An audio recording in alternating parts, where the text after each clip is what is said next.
Hello and welcome everyone. Very happy that we're all together again. In this tutorial, we will talk about the tasks of the protection system. So fasten your belt and let's get started. The aim of this tutorial is to learn about the tasks that the protection system is responsible for, or the main jobs that the protection system must do in case of there is a fault in the electric system. So let's go ahead. The first important concept we need to discuss is that the main job of the protection system is not to prevent the fault from happening, as the protection system cannot prevent many types of fault from happening. And this is because the electrical faults are caused by some reasons that we cannot prevent in many cases, like the environmental effects, for example, as we illustrated in a previous tutorial. So the environmental effects like the thunder causes the electrical faults, but we cannot prevent it from happening. Or for example, if the wind causes the electric tower to fall, so we cannot prevent those kinds of faults from happening. And also we cannot predict the time at which the fault will happen in many cases, as there are many factors which affects the electrical faults. So we cannot detect all of them, and we cannot predict the time at which the fault occurs. But the fault by its nature occurs suddenly, and we cannot prepare for it. So for those reasons, we say that the protection system is not able to prevent the fault from happening or predict the time at which it will happen exactly. But we say that the right job of the protection system is to handle the fault in the right way, and that handling operation is done by some steps. As the first step is to detect the position of the fault in the electrical network, then it detects its range of danger, as according to the evaluation of the fault level of danger, the protection system can take the action for handling that type of fault. Then, after detecting the fault position and its level of danger, the protection system sends some signals to cut the circuit that suffers from the fault. So the circuit is cut until clearing the fault, and when the fault is cleared by fixing the problem in the faulty circuit, the protection system can close the circuit again to maintain the power flowing through the network. But one skill of the protection system is to cut only the faulty circuit, not all the circuits in the network, and this is to maintain the reliability of the power system. So there is no need to cut the healthy circuits, but our aim is to maintain the working operation of the power system as much as possible. Very good.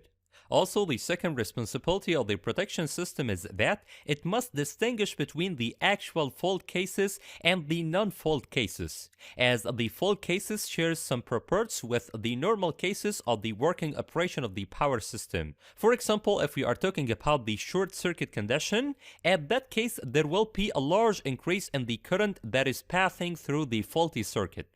But in some normal cases, the current increases to some larger values, so we need the protection system to distinguish between the normal cases at which there is a large increase in the current through the circuit and the faulty cases at which we have the same increase in the current through the circuit. And this is because we must take an action of cutting the circuit in the faulty cases, while we will not take any action in the normal cases.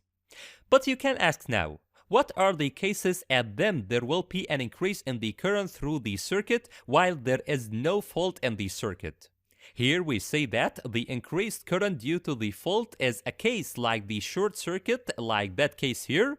But for the normal cases at which we have an increase in the current, the first case of them is that one that we have an increase in the current, which is the inrush current of the transformer at the starting condition. As when the transformer starts to work, there will be a great flow of the electric current, which is called the inrush current, and this value is about 5 till 7 of the rated current. So we need the protection system to recognize that this is not a fault condition, or we don't need to cut the circuit in case of we have an inrush current, as it's a normal case, although there is a great increase in the passing current. Alright. Also, the second case at which the current increases greatly in the circuit, although it mustn't be considered as a fault condition, is the case at which we have some capacitors and we need to charge them.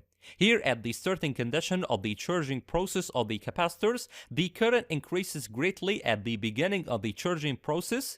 Hence, we need the protection system to consider that case as a normal case, not a faulty case, or not to cut the circuit at which. Also, the third case, which is considered to be a normal case with no fault, is the starting of the motor's case. Here, the motor absorbs a very larger current at the starting operation, which is about 4 till 6 times the rated current. So we need the protection system to consider all of those cases as normal cases, not to give a signal for cutting the circuit.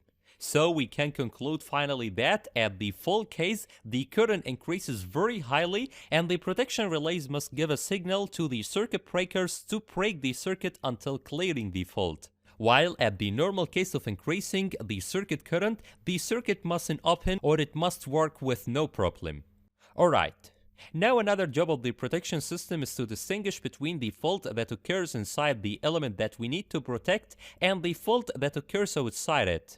As if the fault occurs inside the element, this means we have increase in the current inside the element itself, while if the fault occurs outside the element, the increase in the current will be inside the element. So we need to protect the element from its outside or from the ingoing power to it. More than great. So that's about this tutorial at which we explained the tasks of the protection system. Hope that's clear right now. Thank you for watching and see you next tutorials.